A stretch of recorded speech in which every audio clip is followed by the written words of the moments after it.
Perlu diperhatikan kalau mau menikahkan anaknya saudaranya, nikah siri ya. Karena kuncinya talak itu hanya ada di tangan suami. Berapapun ditinggal suami, suami tidak balik-balik tidak ngasih nafkah, tidak pernah jatuh talak.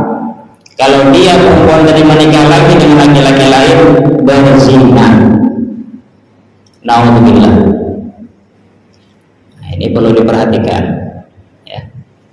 Ini salah satu resiko yang nikah siri. Ya, itu kenyataannya seperti itu. Banyak pernikahan yang tidak sah. Assalamualaikum warahmatullahi wabarakatuh. Bismillahirrahmanirrahim. Alhamdulillahirabbil alamin wassalatu wassalamu ala asrofil anbiya'i wal mursalin Sayyidina Maulana Muhammadin wa ala alihi washabbihi ajma'in. Sahabat-sahabat sekalian yang berbahagia, kembali berjumpa dengan saya di channel Fakhrul Zaini Al-Alabi. Semoga sahabat-sahabat sekalian dalam keadaan sehat walafiat. Nah, sahabat-sahabat sekalian, ini pukul 4.40 ya, menjelang waktu subuh ya.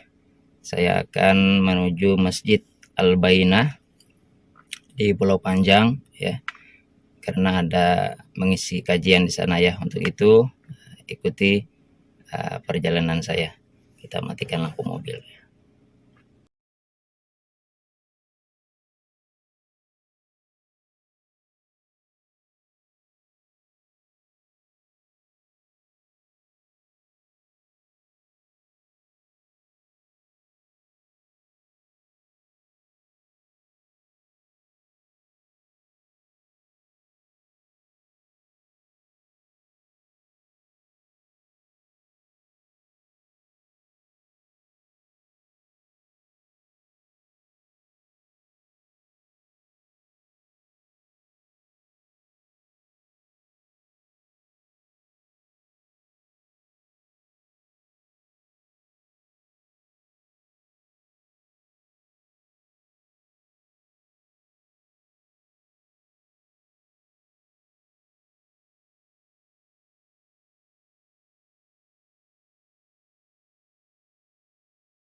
Assalamualaikum warahmatullahi wabarakatuh.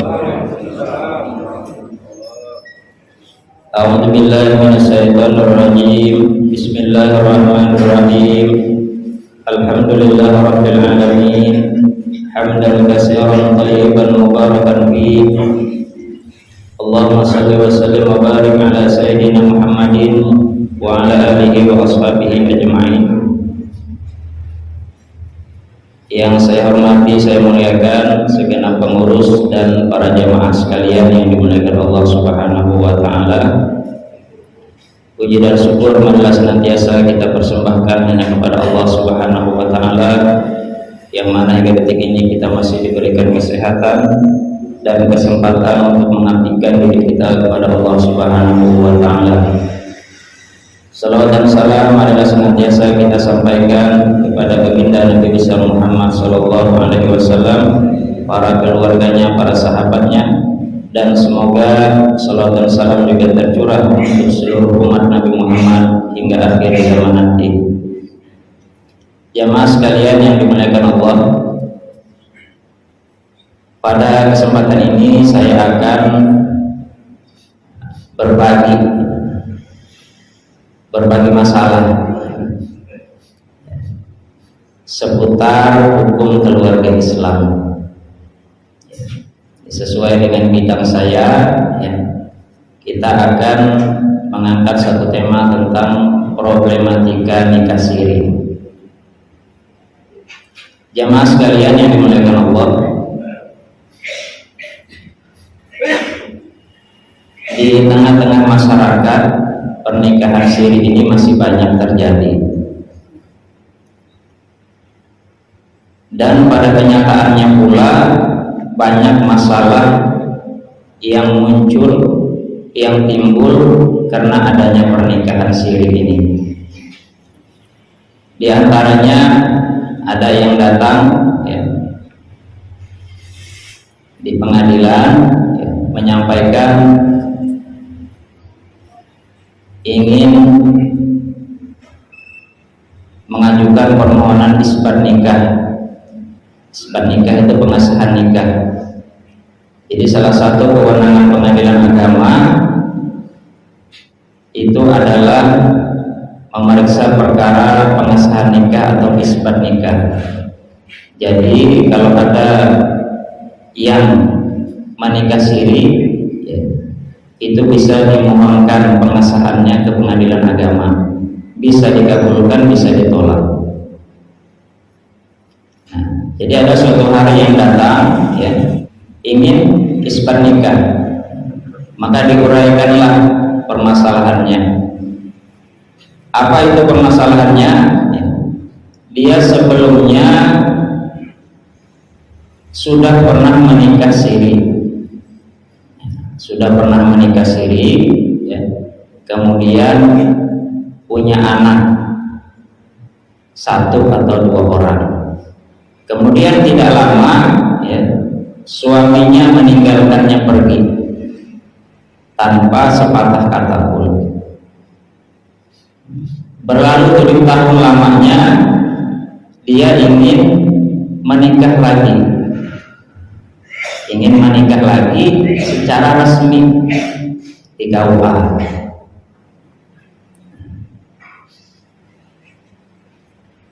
Otomatis KUA tidak mau menikahkan. Kenapa? Karena statusnya kawin. Jadi di KTP itu statusnya kawin, di kartu keluarga itu statusnya kawin tidak tercatat. Nah, itu model sekarang kan seperti itu bunyinya, kawin tidak tercatat. Jadi pemerintah sekarang mengakomodir pernikahan siri dengan istilah kawin tidak tercatat. Jadi sebenarnya malu juga Pak, Ibu, ya, kalau di KK itu ada tulisan kawin tidak tercatat, berarti itu nikah siri. Sedangkan nikah siri itu bisa sah, bisa juga tidak sah. Kalau saya kalau ditulis di KK itu kawin tidak tercatat, itu malu.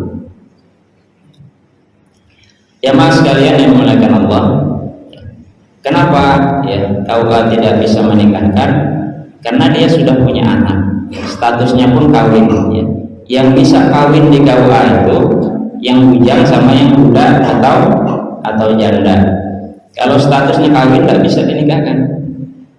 Nah, gitu ya. Paham ya kira-kira ya? Nah, permasalahannya ya berlanjut ya. Karena KUA tidak mau menikahkan, kata KUA, apa isbat nikah aja ke pengadilan agama ya. Untuk mengajukan isbat nikah ke pengadilan agama ya, itu suaminya harus dijadikan pihak, dijadikan termohon. Sedangkan suaminya tidak diketahui lagi kemana rimbanya.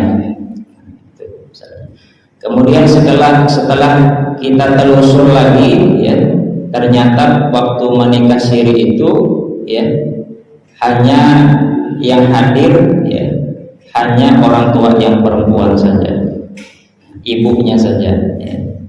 Jadi ibunya saja yang hadir karena bapaknya juga sudah tidak ada. Sedikit sekali yang hadir. Nah, kita sampaikan ya bahwa ada kemungkinan pernikahan sirinya pun tidak sah menurut hukum agama. Kenapa? Karena dia tidak punya wali. Apa kata Rasulullah SAW? Fasultanu waliyun man la waliyalah. Sultanlah yang menjadi wali orang yang tidak punya wali. Jadi jemaah sekalian, kalau di fikih klasik itu wali itu ada 3 kalau tidak salah ya. Ada namanya wali nasab, ada wali hakim, ada wali muhakam. Tetapi negara kita cuma mengadopsi 2 saja di dalam kompilasi hukum Islam ya, yaitu wali nasab dan wali hakim. Wali hakim tadi seperti bunyi hadis tadi, sultanlah yang menjadi wali hakim. Jadi perempuan itu tidak bisa menunjuk orang untuk menjadi walinya selama masih ada wali hakim, yaitu sultan. Sultan itu kalau bahasa kita sekarang presiden. Nah, jadi kalau ada yang mau menikah nggak ada walinya, nah itu nanti presiden yang menikahkan ya. Tetapi presiden itu tidak mungkin nikahkan orang sehari 1 juta menikah ya. Jadi dilimpahkanlah kewenangan itu kepada Menteri Agama. Menteri Agama tidak mungkin juga menikahkan banyak orang se-Indonesia ini, maka dilimpahkanlah kepada setiap kepala KUA kecamatan.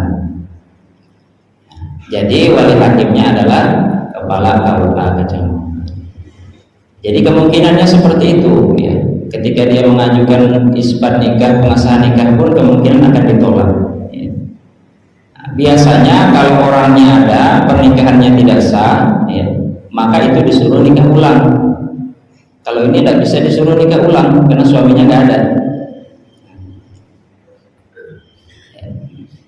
Nah ini satu masalah ya. Akibat apa? Akibat nikah siri. Jamaah sekalian yang dimuliakan Allah ya.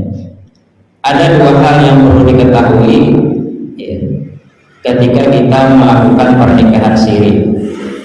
Yang pertama adalah bahwa pernikahan siri itu tidak menjamin sahnya perkawinan yang kita laksanakan. Itu tadi dulu. Contohnya seperti yang saya uraikan tadi.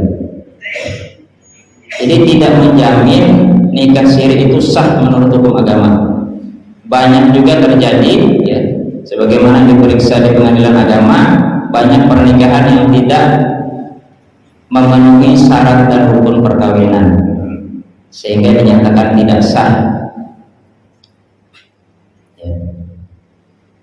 Apa rukun perkawinan? Ada 5. Arkanun nikah khamsatun. Zaujun, ada suami, ada calon suami, wa zaujatun, ada calon istri, wa waliyun, ada wali, wa syahidani, ada 2 orang saksi, dan yang kelima wasighah, ada ijab qabul. Setiap rukun itu ada syaratnya masing-masing. Jadi perkawinan yang sah itu harus memenuhi rukun dan memenuhi syarat. Kalau rukunnya terpenuhi, syaratnya tidak terpenuhi, berarti tidak sah. Contoh, misalnya contoh pernikahan yang tidak sah. Contoh calon suami. Calon suami ya, syaratnya dia tidak boleh sudah beristri 4 orang. Nah, berarti dia mau nikah yang kelima tidak boleh. Termasuk salah satu istri yang 4 ini, salah satunya sudah dicerai, ya, tetapi masih dalam masa iddah talaq raj'i. Nah, itu namanya masih belum putus. Kalau belum selesai masa iddah talaq raj'inya, itu masih terikat hubungan suami istri, walaupun sudah dijatuhkan talak. Kalau belum selesai habis masa iddahnya. Kalau dia menikah, maka pernikahan sirinya tidak sah. Hukumnya haram. Contoh calon istri. Nah, ini biasa calon istri. Calon istri ternyata masih terikat perkawinan dengan suami terdahulu. Nah, ini banyak nih yang masih terikat perkawinan dengan suami terdahulu. Seperti contoh yang tadi, ya. Istri ditinggal suami 10 tahun, nggak ada kabar lagi. 10 tahun ditinggal, nggak ada kabar sama sekali. Sebelum pergi, istrinya tidak pernah menjatuhkan talak. Maka sampai 20 tahun, 30 tahun tetap suami istri.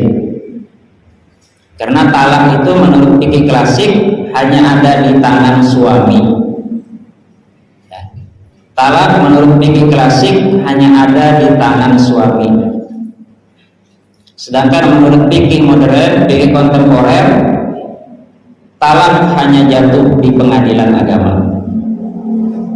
Talak di luar pengadilan tidak jatuh. Maka dalam kasus pernikahan siri, ya, kerugian ada pada perempuan, ada pada istri. Dia nggak bisa nikah lagi. Ya. Nah, itu perlu diperhatikan kalau mau menikahkan anaknya, saudaranya, nikah siri. Ya. Karena kuncinya talak itu hanya ada di tangan suami. Berapapun ditinggal suami tidak balik-balik, tidak ngasih nafkah, tidak pernah jatuh talak. Kalau dia perempuan tadi menikah lagi dengan laki-laki lain, berzina. Na'udzubillah. Nah, ini perlu diperhatikan. Ya. Ini salah satu resiko yang nikah siri.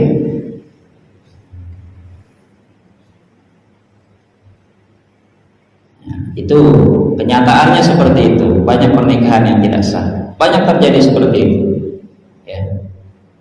Kemarin ada datang seorang suami mau menjatuhkan, mau mengajukan cerai talak kepada istrinya, ya. Setelah ditelusuri, ya, sudah pisah 5 tahun, ya. Kenapa bapak mau ceraikan istri? Istri sudah nikah lagi, sekarang sudah punya anak. Apakah bapak sudah pernah menjatuhkan talak kepada istri? Belum pernah. Belum pernah katanya. Makanya ini saya mau mengajukan cerai di pengadilan. Nikahnya nikah resmi. Jadi dia mau mengajukan cerai di pengadilan. Lalu bapak sudah nikah lagi? Iya, sudah juga. Tetapi duluan istrinya nikah lagi. Jadi istrinya menikah padahal masih punya suami. Tidak sah pernikahannya, haram hukumnya. Nah, ini banyak terjadi di masyarakat kita di Kabupaten Berau. Jadi jangan dikira pisah rumah itu jatuh cerai. Tidak ada itu cerita seperti itu. Tidak ada dasarnya. Dikira pisah rumah itu jatuh talak, tidak ada. Mau 20 tahun, 30 tahun bisa, ya, Kalau suami belum pernah mengucapkan aku cerai kamu, aku talak kamu, masih hubungan suami istri. Nah, ini perlu diperhatikan. Oleh karena itulah pernikahan itu harus dicatatkan di KUA, harus menikah secara resmi, jangan nikah di bawah tangan. Karena kalau pernikahan itu resmi, istri mau cerai, mau kawin lagi dengan orang lain, bisa diajukan cerai gugat di pengadilan agama. Itu solusinya sudah diberi jalan oleh negara. Solusinya sudah diberi jalan oleh negara. Ya. Istri bisa mengajukan gugat cerai ke pengadilan agama. Saya ditinggal suami 7 tahun, 10 tahun, saya minta cerai. Bisa dikabulkan oleh pengadilan agama. Nah, setelah keluar akta cerai, surat cerainya, baru nikah lagi. Nah, inilah kerugian daripada pernikahan siri. Itu dari syarat calon perempuan. Kemudian wali. Nah, wali seperti yang saya sampaikan tadi, ya. Wali nasab, selama ada wali nasab tidak boleh ada wali hakim. Selama ada wali nasab tidak boleh ada wali hakim. Wali nasab ini juga hati-hati, ya. Orang tua tidak setuju anaknya menikah. Akhirnya lari dia. Ibunya setuju. Dinikahkan oleh ibunya, tidak sah, haram hukumnya, statusnya zina. Karena wali itu adalah laki-laki. Bapak kandungnya itu wali utama, atau saudara kandungnya laki-laki bisa jadi wali, atau kakek kandungnya bisa jadi wali. Ya, tetapi harus berurutan. Yang pertama adalah bapak kandungnya. Selama bapak kandungnya tidak setuju menikahkan, tidak setuju menjadi wali, maka siapapun yang menikahkan tidak sah. Nah, lalu bagaimana caranya? Bapak saya tidak setuju. Nah, ajukan ke pengadilan. Namanya permohonan wali adol. Permohonan wali tidak mau menikahkan. Nah, dilaporkan ke pengadilan. Bapaknya dilaporkan ke pengadilan. Ini bapak saya nggak mau menjadi wali. Nah, nanti diperiksa oleh pengadilan agama. Dipanggil nanti bapaknya, kenapa bapak tidak mau menjadi wali dan mau menikahkan anak. Nah, nanti dilihat alasannya, apa benar apa tidak. Ya. Kalau beralasan, ya tidak bisa kita kabulkan. Kalau tidak beralasan, ya, nanti permohonan si anak bisa kita kabulkan dan kita akan menunjuk kepala KUA sebagai wali hakim. Itu wali adol. Jadi berpindah kewenangannya wali nasab yang tidak mau tadi ke wali hakim. Wali hakim itu bukan hakim. Wali hakim itu sultan tadi. Perwakilannya kepala KUA. Jadi hakim di pengadilan itu tidak bisa menikahkan karena nggak punya kewenangan. Nah, jadi jangan sembarangan menikahkan orang. Biar seorang hakim, walaupun hakim agung sekalipun, tidak bisa menjadi wali, tidak bisa menjadi wali hakim. Wali hakim itu sultan, presiden, mendelegasikan ke setiap KUA kecamatan. Maka kepala KUA lah wali hakim. Biar sehebat apa kedudukan hakim, tidak bisa juga jadi wali hakim. Jadi hati-hati masalah wali, ya. Bapaknya tidak setuju, ibunya setuju, dinikahkan sama ibunya, tidak sah hukumnya. Itu contoh untuk wali, ya. Masih banyak lagi yang lain. Contoh yang lain masalah wali masih banyak. Kemudian contohnya masalah saksi. Nah, saksi itu harus 2 orang laki-laki yang akil balik, ya, agamanya Islam. Ada kami temui, ya, karena saking sedikitnya orang yang hadir pada saat pernikahan itu, walinya 1 aja. Ya, kalau 1 nggak sah pernikahannya. Walinya 1 laki-laki 1 perempuan, ya nggak sah juga pernikahannya. Nah, jadi ini perlu diperhatikan. Ya. Kemudian masalah ijab qabul, ternyata di ijab qabul ini ada juga permasalahan. Ya. Kan biasa saksi dua orang itu kan biasa ditanyakan oleh penghulu kan, gimana sah atau tidak sah, katanya. Jadi asal main sah aja. Ya. Jadi saya ada lihat video di YouTube, ya, itu amburadul, ya, ijab qabulnya amburadul. Kenapa? Karena tidak ada kalimat qabul. Jadi kalimat ijab itu dipotong dua, ya, satunya penghulu mengucapkan setengah dari ijab, setengahnya diucapkan oleh calon laki-laki. Jadi kata penghulunya, dia ini tidak punya catatan, penghulunya nih, ya.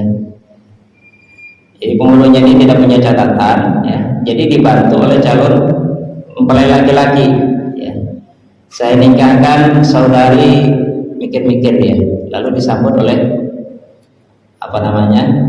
calon mempelai laki-laki, saudari ini disebut bin ini, ya, dengan saudara ini gitu kan,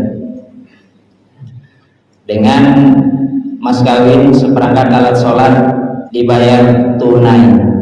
Jadi sampai situ saja sudah selesai. Barakallah, sudah sampai situ aja. Itu baru kalimat ijab. Komentarnya di bawah, selamat, semoga samaran, ya. Selamat.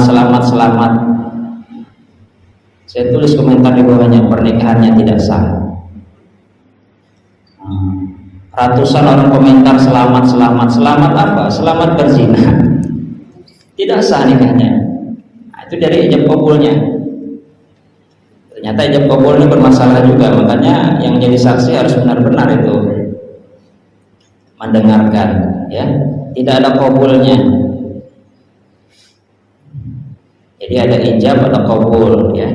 Orang tua si perempuan atau penghulu itu mengucapkan ijab, kemudian yang laki-laki mengucapkan qabul. Saya terima nikahnya, selesai. Tidak usah panjang-panjang. Kalau mau panjang bisa juga. Nah, jadi itu rukun nikah ada 5, ya.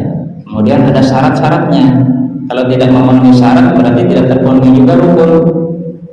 Ya. Kalau mahar gimana, mas kawin gimana? Itu bukan termasuk rukun, tapi kewajiban. Mahar atau mas kawin itu kewajiban, bukan rukun. Ya. Jadi pernikahannya tetap sah walaupun mahar atau mas kawinnya belum ada. Makanya kan di ujungnya kan dibayar tunai. Nah, artinya apa?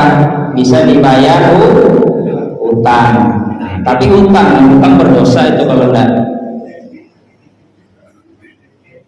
Ya, kalau enggak ditunaikan berdosa.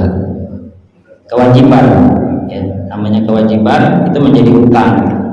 Sampai nanti meninggal istrinya belum diberi juga tuh utang, jadi utang. Ya.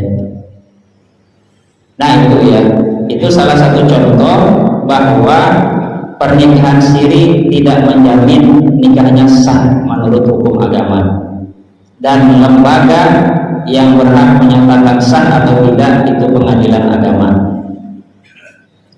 Jadi kalau ada keluarga yang masih statusnya nikah siri, coba segera diajukan pengesahan nikah kepada pengadilan agama supaya segera diketahui nikahnya sah atau tidak.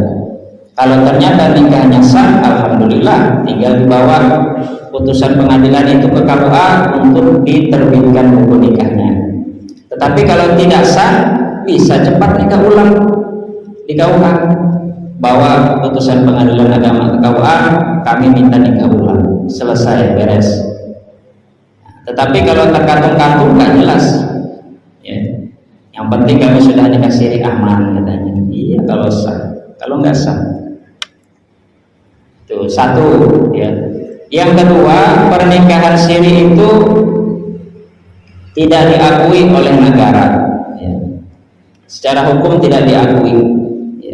Walaupun sekarang ini ada kalimat kawin tidak tercatat, tetapi ya pemerintah tidak menyatakan kesahannya, cuma ingin mendata saja siapa yang nikah siri. Sebenarnya di kartu keluarga itu kawin tidak tercatat itu, itulah saya bilang tadi, kalau saya malu ditulis seperti itu. Ya, itu hanya sekedar mendata ini warga ini siapa yang belum tercatat nikahnya, itu saja. Ya, negara tidak menyatakan sah. Ya, karena tadi yang berwenang lembaganya pengadilan agama. Ya. Nah, kalau seperti itu repot ya. Kenapa? Karena tidak punya buku nikah. Kalau tidak punya buku nikah susah ya. Kalau mau umroh segala macam, naik haji ya, bilang KTP-nya kawin umpamanya, tetapi nggak ada buku nikahnya ya.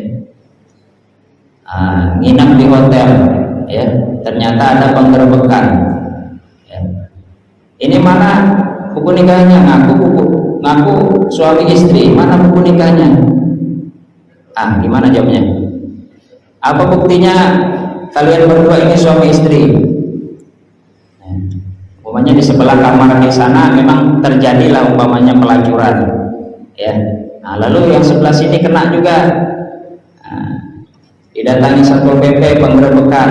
Nah, kami suami istri, mana buktinya? Nah, akhirnya digelandang. Walaupun nanti bisa membuktikan sudah pernah nikah siri, tapi sudah malu. Kenapa? Karena tidak bisa membuktikan kalau menikah ya. Tidak ada buktinya. Jadi alat bukti pernikahan itu buku nikah. Kemudian lagi ya, mau buat akta kelahiran ya.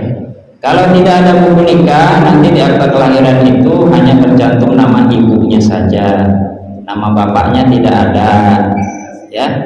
Nanti kalau bapaknya meninggal, anaknya tidak berhak atas warisan. Bapaknya meninggal, anaknya tidak berhak atas warisan bapaknya, istrinya juga tidak berhak atas warisan suaminya, karena tidak ada buku nikah. Itu akibatnya. Nah, jadi pikir-pikir kalau mau menikahkan anak, menikahkan saudara, nikah siri, jadi banyak yang dirugikan ya. Khususnya perempuan dan anak-anak yang banyak dirugikan dari pernikahan siri. Kalau laki-laki enak aja, hari ini nikah ditinggal habis selesai. Laki-laki tidak bertanggung jawab. Hari ini nikah, habis malam pertama, besoknya pergi dia. Ayo mau apa perempuan? Ayo. Anak-anak, bapak ibu kasihan, saudara-saudaranya kasihan yang perempuan. Ya.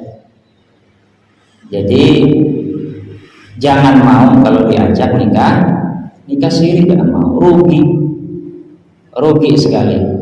Sudah belum terjamin sahnya perkawinan, tidak diakui negara lagi ya, rugi 2 kali ya. Anak kasihan ya. Nanti mau nuntut nafkah anak, mana buktinya? Tidak ada nanti akta kelahiran nama bapaknya, kasihan anak ya. Jadi mudah-mudahan kita ini seharusnya lebih melek hukum lah, sadar hukum lah. Jadi kita harus sadar hukum. Jadi cari jalan yang terbaik ya. Jadi kalau ada masalah-masalah itu KUA menolak untuk menikahkan karena di bawah umur, ke pengadilan agama larinya ya, mengajukan permohonan dispensasi kawin, minta izin ke pengadilan agama ya, kami ingin nikah di bawah umur. Kan KUA kan tak mau menikahkan dari bawah umur, karena laki-laki dan perempuan itu umurnya harus 19 tahun minimal untuk bisa menikah. Mau kawin di bawah umur itu silakan datang ke pengadilan agama, minta izin, minta dispensasi, minta keringanan aturan, karena aturannya memang begitu, punya undang-undangnya ya. Kita menjalankan undang-undang ya. Tadi walinya walinya tidak mau menikahkan, datang ke pengadilan, jangan malah nikah siri aja sudah. Nah, akhirnya terlanjur. Jadi itu mudah-mudahan jadi perhatian kita bersama ya, karena ini pengalaman kami seperti itu yang kami lihat, banyak perkawinan yang tidak sah ya. Inilah apa yang dikatakan Nabi Muhammad SAW ya, bahwa di akhir zaman nanti mendekati hari kiamat itu banyak terjadi perzinahan itu banyak terjadi ya, bahkan tidak sembunyi lagi, terang-terangan. Dan pernikahan siri adalah salah satu pintu perzinahan. Kenapa? Ya seperti tadi, perzinahan terselubung apa? Terselubung pernikahan siri. Nah, dikira sudah sah, padahal tidak sah. Jadi perzinahan terselubung, tertutupi dengan adanya nikah siri, padahal pernikahannya tidak sah. Jadi betul kata Nabi itu, nanti di akhir zaman mendekati hari kiamat, salah satu tanda hari kiamat perzinahan sangat merebak di masyarakat, bahkan tidak malu-malu lagi. Itulah salah satu buktinya.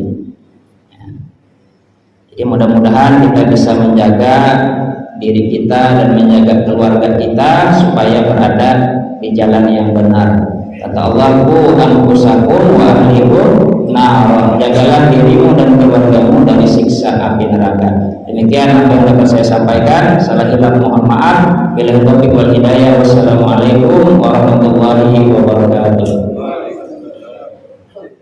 Amin ya Allah ya rabbal alamin. Bismillahirrahmanirrahim. Alhamdulillahirabbil alamin. Hamdan syakirin, hamdan naimin, hamdan yuwafi ni'amahu wa yukafi mazidah. Ya rabbana lakal hamdu kama yanbaghi li jalali wajhikal karimi wa 'azimi sultani. Allahumma shalli ala sayyidina Muhammadin salatan tunjina biha min jami'il ahwali wal afat wa taghfir lana biha jami'al hajat wa tutahhiruna biha min jami'is sayyi'at wa tarfa'una biha indaka 'ala darajat wa tuballighuna biha aqsal ghayati min jami'il khairati fil hayati wa ba'da al-mamat. Allahumma ighfir lana dzunubana wa liwalidina warhamhum kama rabbayana shighara wa li jami'il mu'minina wal mu'minat wal muslimina wal muslimat al ahya'i minhum wal amwat bi rahmatika ya arhamar rahimin. Allahumma inna nas'aluka salamatan fid din wa 'afiyatan fil jasadi wa ziyadatan fil 'ilmi wa barakatan fil rizqi wa tawbatan qabla al-maut wa rahmatan 'indal maut wa maghfiratan ba'da al-maut. Allahumma iftah lana babal khair wa babal barakah wa babal ni'mah wa babal quwwati wa babal sihhati wa babal salamati wa babal jannah.